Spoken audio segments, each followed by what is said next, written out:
Okay, so I am going to show you how to do the watercolor portion of our practice. I went ahead and taped my paper down. Typically when you're watercoloring, you're going to tape it down because we're just practicing. I'm not going to have us do that because it's going to take too long.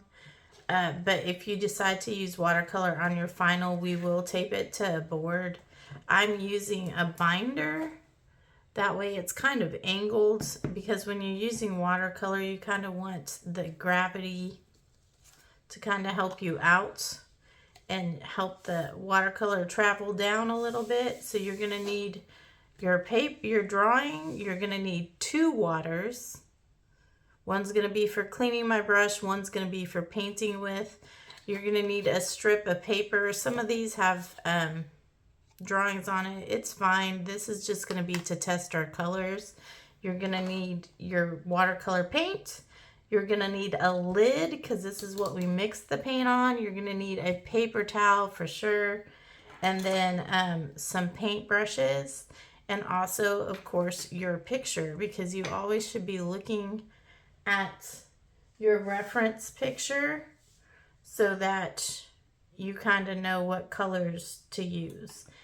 So to start, I'm just going to start out by getting some water and just adding some water to all of my paints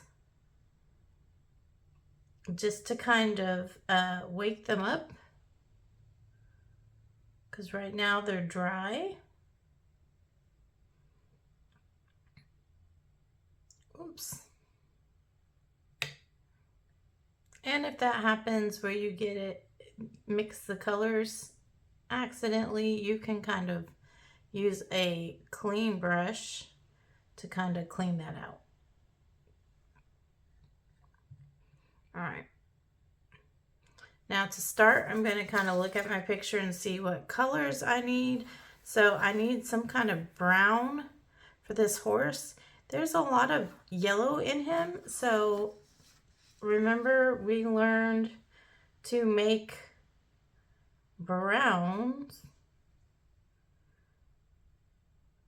that you can use the colors that are opposite on the color wheel. So across from yellow is purple. So I'm going to start by making kind of a pile of yellow first. And I want to make sure I have enough to do this whole horse. I don't want to run out of paint. When you're watercolor painting, you need to work kind of quickly, so it's super, super important that you mix enough paint in your mixing palette. So I'm going to go ahead and add a little bit of purple.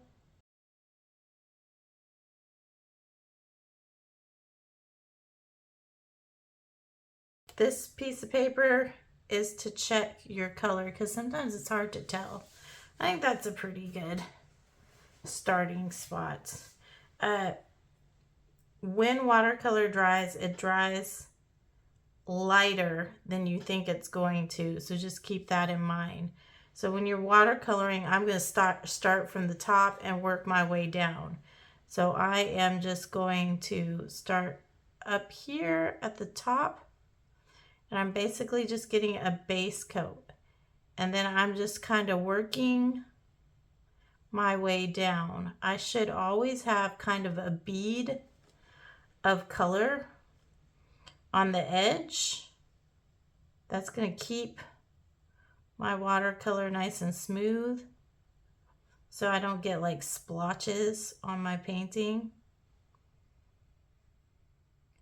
When you're watercolor painting, it takes a lot more planning and thinking about what you're going to do before you do it, because like I said, you have to move fairly quickly because as it dries, it no longer mixes very well.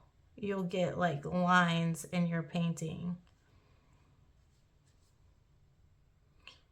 And I'm going in as it's starting to, my brush starts to dry out. I'm going in and getting a little more paint. You shouldn't have big puddles on your painting. And notice I'm going back and forth so I can kind of do this quickly, like I said, so it doesn't dry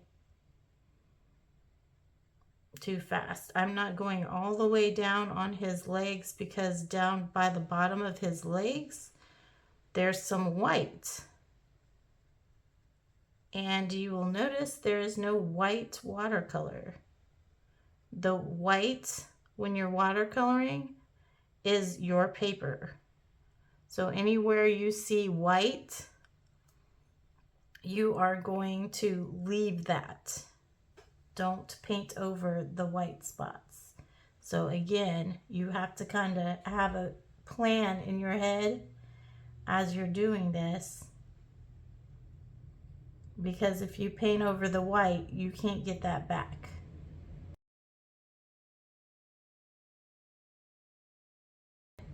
His mane and his tail are a little bit lighter, so I'm going to clean my brush off and I'm going to get some yellow and just get a little bit of this brown in here to kind of get a lighter color.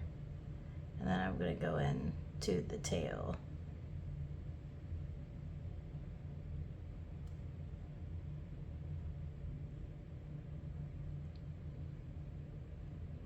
And then right here, I'm getting puddles of paint, and I don't want that because that's going to dry darker. So I'm wiping off my brush, and that way I can kind of use the dry brush to soak up some of that paint. Oh.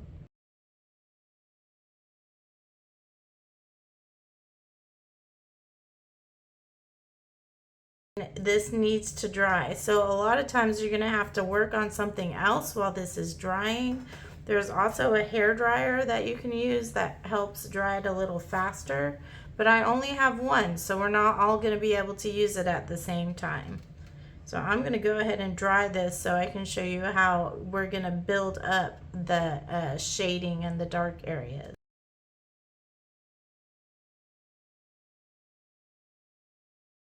Now that that's dry, I can go ahead and go in and do these darker areas. One way to tell if your paper is dry is to use the back of your hand. If your paper feels cold, it is still wet and you shouldn't be adding anything to it unless you're trying to blend it. Okay? Let's see. I'm going to go ahead and get my brush a little bit wetter.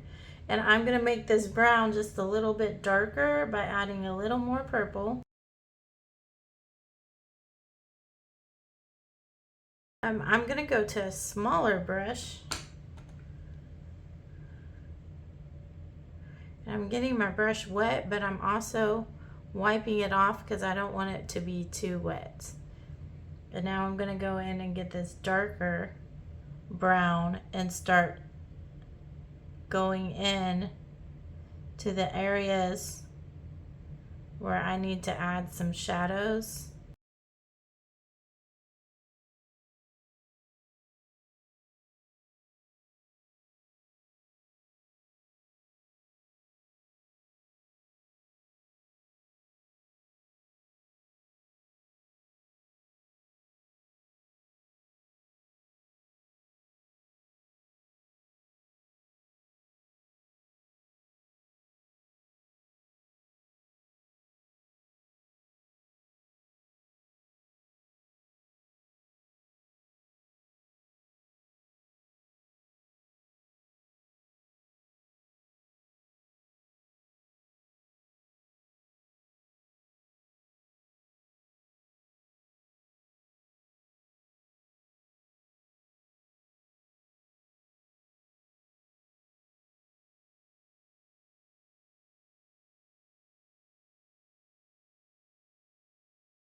So I think we'll get some green.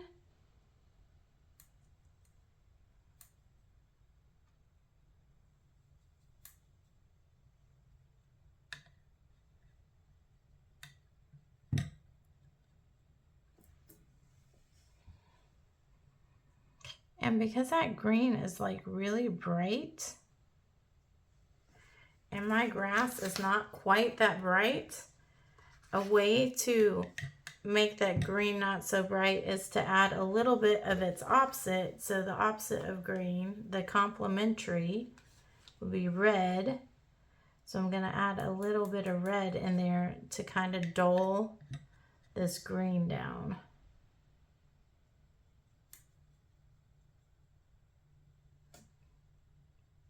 And that's a better green. So now I'm just going to go in and do like a basic wash with my green. I'm using the flat brush now.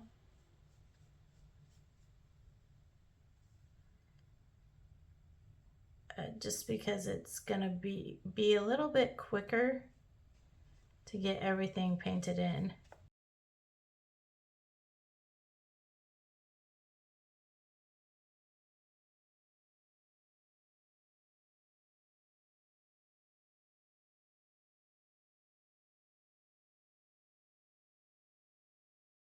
Okay, so when I ran out of green and I had to mix some more, now I have lines right there because this part was drying as I was mixing my paint. It doesn't have that smooth transition and that like solid color because I didn't mix enough paint the first time while I was making it. So that's something you kind of have to pay attention to as you're painting. Because watercolor is all about learning to work with the right amount of water. So if it dries as you're working with it, you're going to get results that you probably don't want. I'm going to go ahead and make this part sky. So I'm going to go ahead and mix some blue. Let's mix it right here.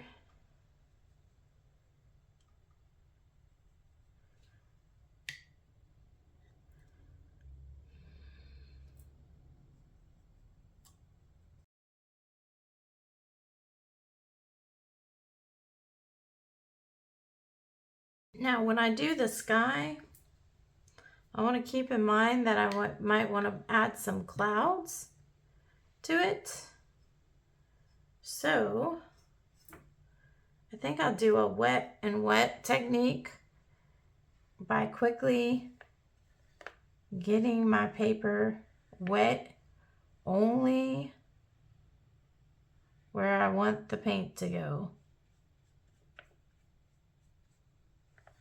When you do this, you have to work fairly fast because this water will dry pretty quickly. And you want it to be shiny, but you do not want it to have puddles of water. And then I'm going to go in with my blue and I'm skipping some spaces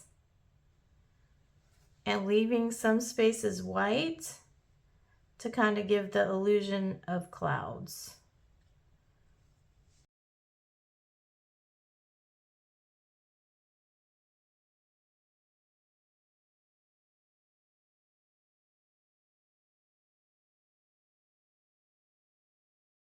And then I'm going to go ahead and mix some more brown and get those even darker because I feel like they're not quite dark enough, my shadows.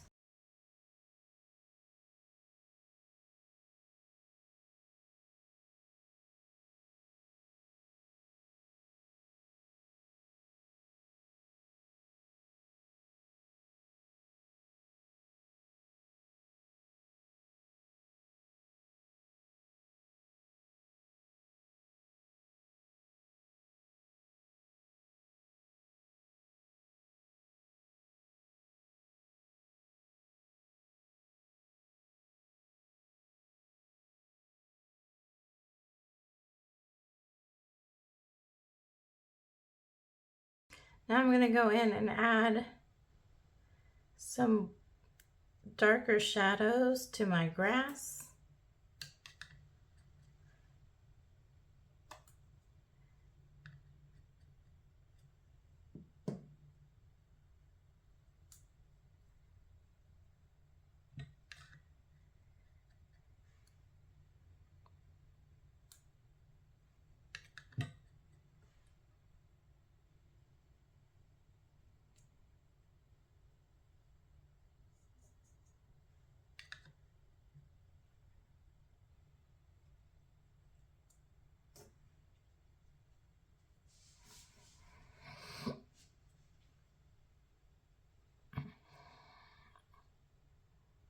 And to add like the shadows to the grass, I'm just gonna kind of go in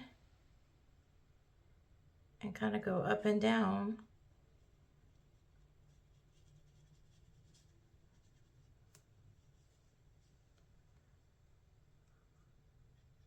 And just kind of add it randomly.